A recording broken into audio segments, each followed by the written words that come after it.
everybody's been saying to me, Marg, you're showing us all the photos of you at the clinic and things like that, hamming it up with Dr. Hisham, but really, why aren't you showing us your new teeth? And it's been a bit of a journey, to be absolutely honest. It's been such a journey, and I've taken a little bit of time to get right with them. If you want to, nothing wrong with the teeth. I've just had to kind of grow into them and get used to having such a beautiful smile to share with people, and also just to allow all the craziness to catch up with me, because it's been a crazy 3 years. The last 18 months have been really difficult for me, really hard. And the last 9 months travelling backwards and forwards to New Zealand to get the braces adjusted and things like that just got a little bit much. So I had quite a breakdown's the wrong word. I think I had a break up, maybe. I don't know what quite happened.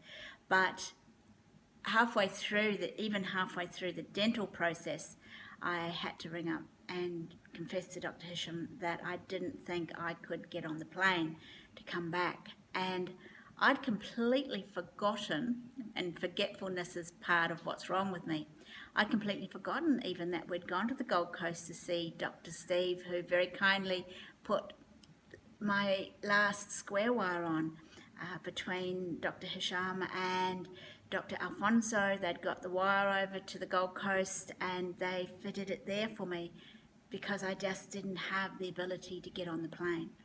And that's really hard for me to confess because I'm such a traveller, and it's really hard for people to understand that I couldn't because I've travelled so much. And it's just been horrific, really. It's been really horrific for me in these last few months, and I've been dealing with getting my brain back into functional order, I guess you would say. Whilst I was having the dental stuff done, I also got diagnosed with something called pyrrole disorder. I've had very, very dangerously low levels of zinc in the last 3 years. I've had pyrrole disorder all my life, but when you put the person who has the disorder under stress, the zinc just gets eaten more and more and more until pretty much I was running on empty and dealing with some pretty big stuff. I had a bit of a breakdown, really. And so getting these new teeth, I've had to kind of fit this new magnificence into getting well, because now that I'm getting well, I've only just realised how sick I was. And God bless Dr. Hisham. I phoned him up halfway through having my little breakdown and explaining that I didn't think I'd be able to go ahead with the last stage. My teeth were straight, the braces had worked, and so why didn't I just keep those teeth?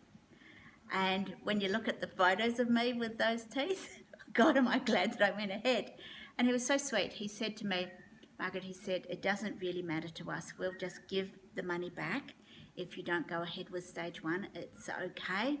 Or go into stage 2. You finished stage 1 now.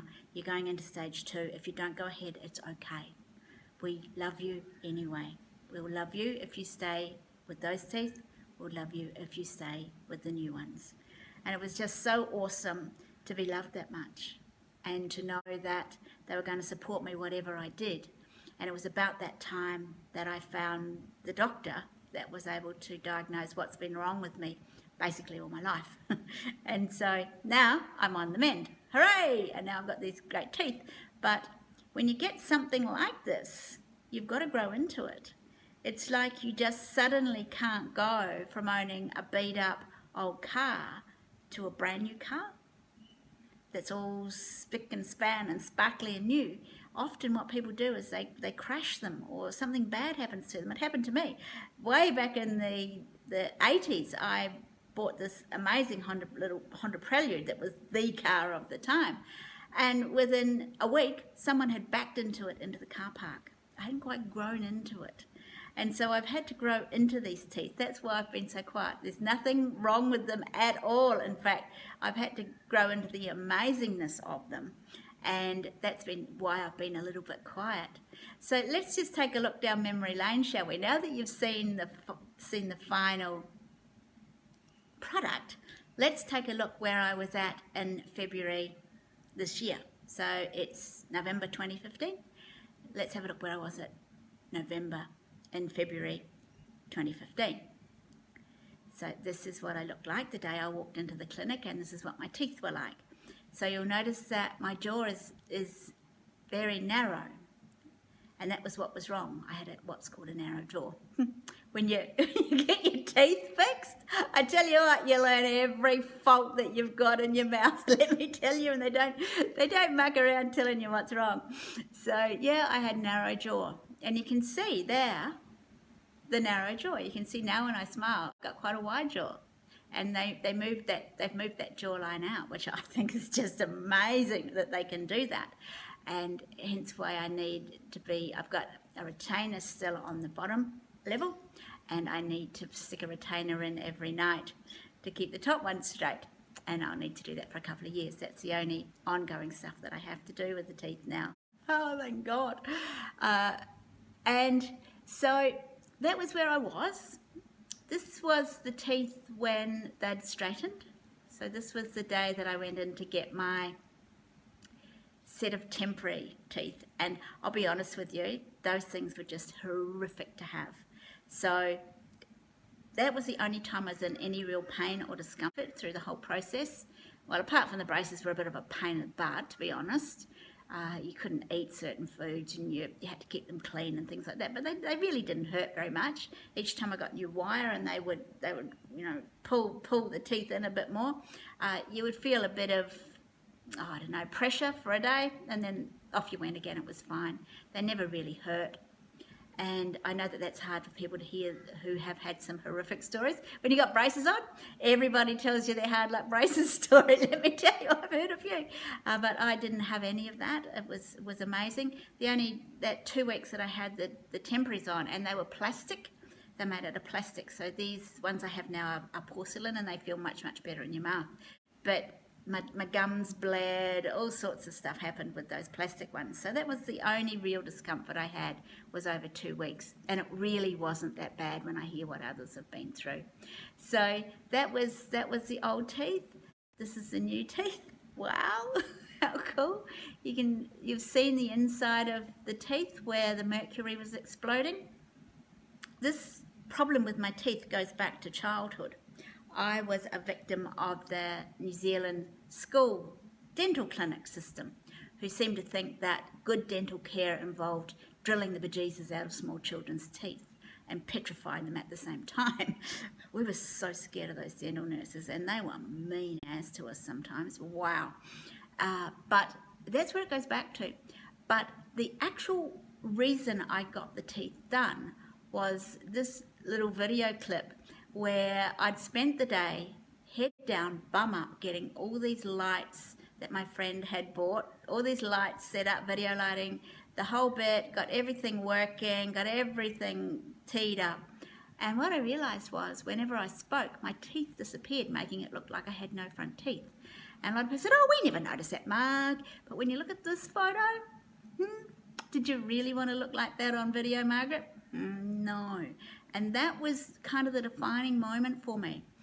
But when I went through the family videos after Mum died, I found this little clip of me, and I would have been probably 7. But this is where it goes back to, when I had figured out how to smile without showing my teeth, because I'd been bullied a lot in the playground over my teeth because they jutted out so far. They didn't actually look too bad in the flesh, but they jutted out. And so I used to get all the rabbit jokes and things like that. And there was one boy in particular who was particularly cruel to me. And I figured out how not to smile and not to show my teeth. There she is. 3 seconds of the truth.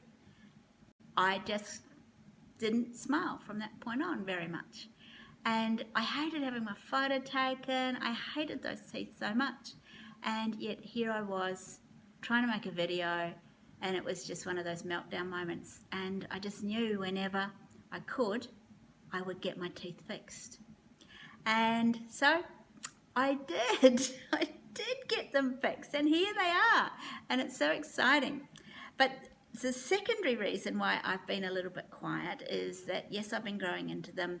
Yes, I've been retraining my neural pathways. There's still a long way to go with that. And my immediate short-term memory is still really bad. It's getting better. I can now remember things that have happened over the last few days and weeks. That wasn't happening, but now it's kind of immediate stuff I forget. And that was the first reason. The second reason is that I was looking pretty rough when I came out of the dental surgery after having these teeth put in, because the week that I had my final treatment, when the porcelain veneers were put on, which were handmade by Pete, he did such an amazing job of them. When you get up close, you can actually see where he sprinkles, I've called it fairy dust, that he was telling me the process, that they heat them, and they sprinkle fairy dust and things like that over them over the time, so that they have a glitter and a glimmer, and they catch the light and do all sorts of things. It took him 3 weeks to make them, which I think is really awesome. And the week that I arrived to have the work done coincided with Dr. Hisham getting his new Lightwalker laser, which was $150,000. Oh my God. So he's got this new toy, and he's got this person here that's game on to have him do some treatments with it. And so he very generously gave me the inside of the mouth treatment, which stimulates the collagen, and so my skin is looking a whole lot plumper. I got my lips done. Too much? Ow. I can feel it, yes. So that's smoke, that's me, right? Don't worry, it's just you cooking. Is anything cooking at all? It's just you. Don't you worry about that. Nice.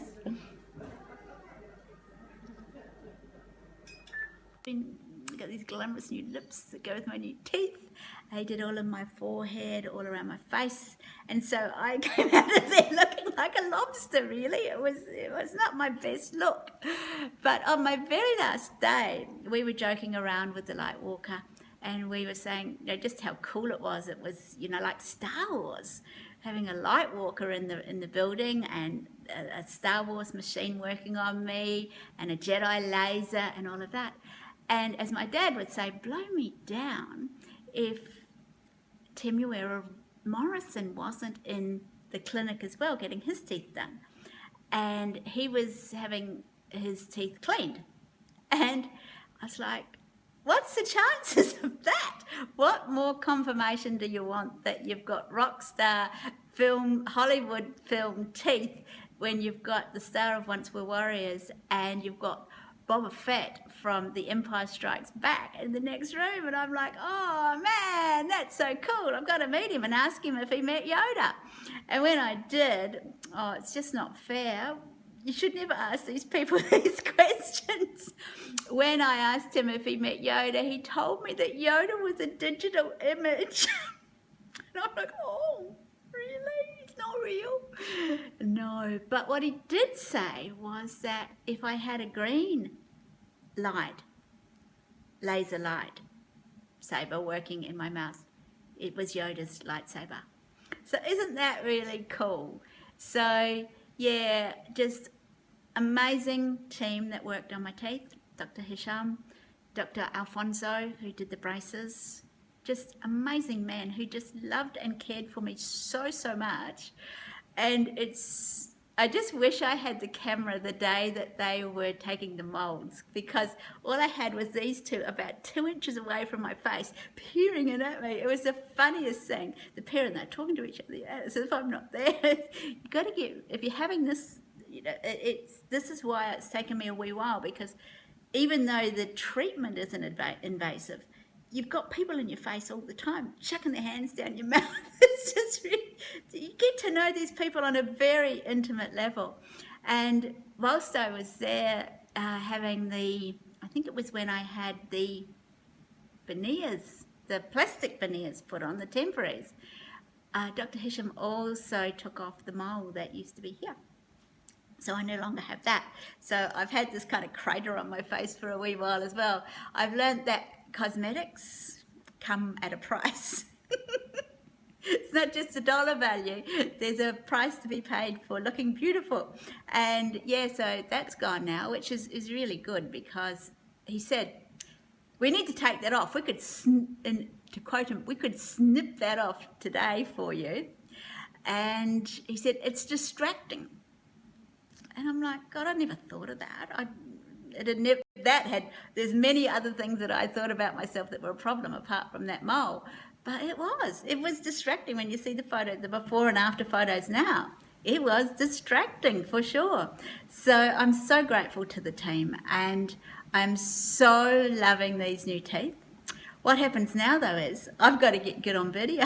I've got to do a video every day for the next 30 days. So this is video number 1. Yay, done. Hooray. And now I've got to do 30 more. Yuck. But anyway, I'm going to be really good at video by the end of this. And you're going to see a lot more of these teeth. And it's going to be awesome. So thank you to everybody on the team at the Laser Life Care Institute in Auckland who worked on making this smile happen. Thank you to the people that have given me so much love and encouragement over the time. And it's nice to be back.